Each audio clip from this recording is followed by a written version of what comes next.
Human rights are the rights you have simply because you're human. It's how you instinctively expect and deserve to be treated as a person, like the right to live freely, to speak your mind, and to be treated as an equal. There are many kinds of rights. Most apply to a certain group. But human rights are the only ones that apply to absolutely everyone, everywhere. That means kids, old people, poor people, basketball players, garbage men, rappers, teachers, Africans, Indians, Albanians, Christians, Muslims, Kabbalists, atheists, your mom, your dad, your next door neighbor, and you all have the exact same human rights. In other words, they're universal. But the question remains, what are they? Name the human rights? What the human rights are? The right to live. Equality between all peoples. Right to religion, the right to... Is there supposed to be a list somewhere I should be aware of? According to the United Nations, there are a total of 30 human rights, which are usually lumped together and called simply human rights. They're all listed out in the Universal Declaration of Human Rights, which is the world's most widely accepted document on the subject. But it was a long time in coming. At first, there were no human rights. If you were in with the right crowd, you were safe. If you weren't, well, you weren't. But then a guy named Cyrus the Great decided to change all that.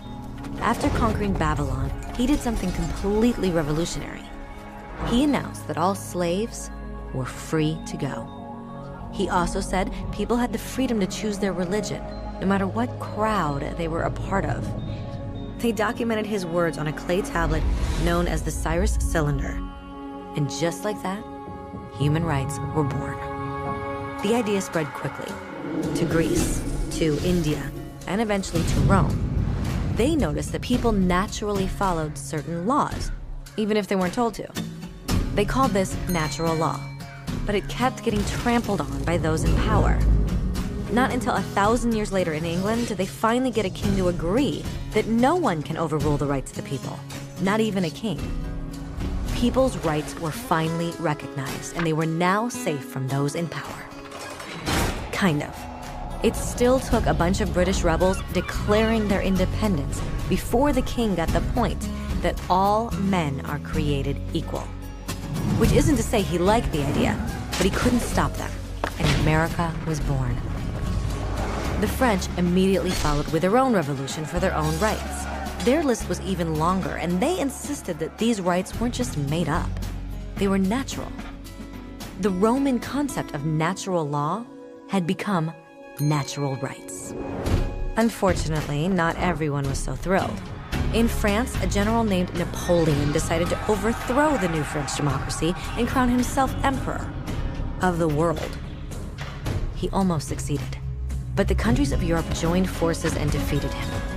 Human rights was again a hot topic. They drew up international agreements, broadly granting many rights across Europe. But only across Europe. The rest of the world somehow still didn't qualify. Instead, they got invaded, conquered, and consumed by Europe's massive empires. But then a young lawyer from India decided enough was enough.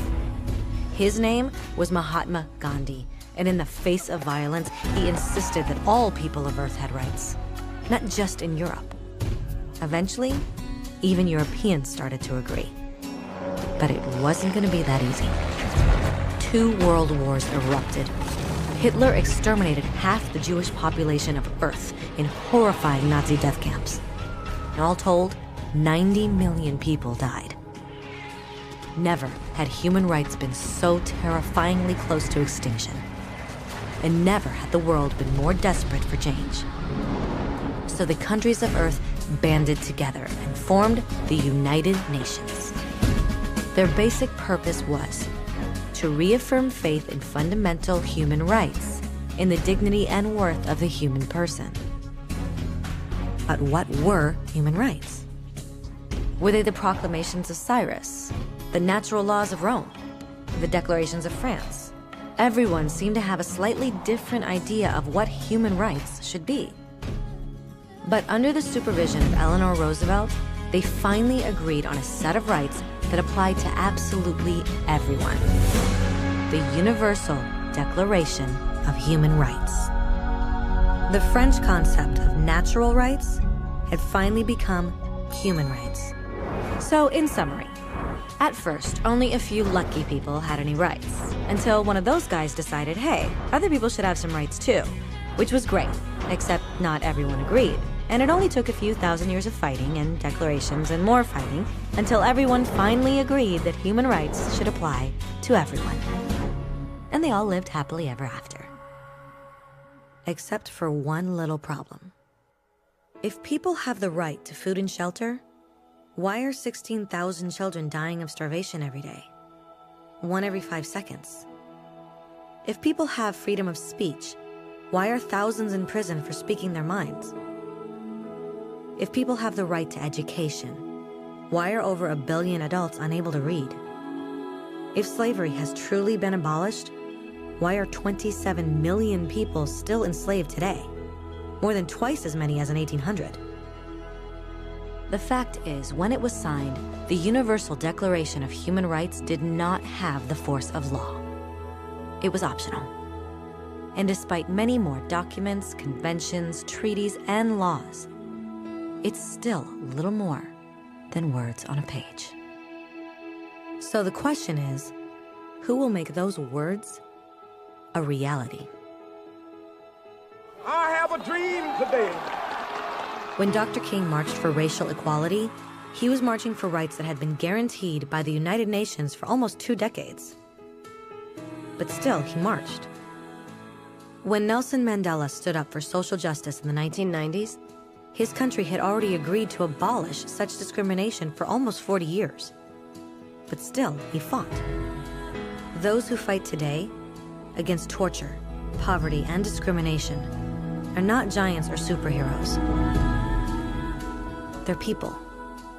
Kids, mothers, fathers, teachers. Free-thinking individuals who refuse to be silent. Who realize that human rights are not a history lesson. They're not words on a page.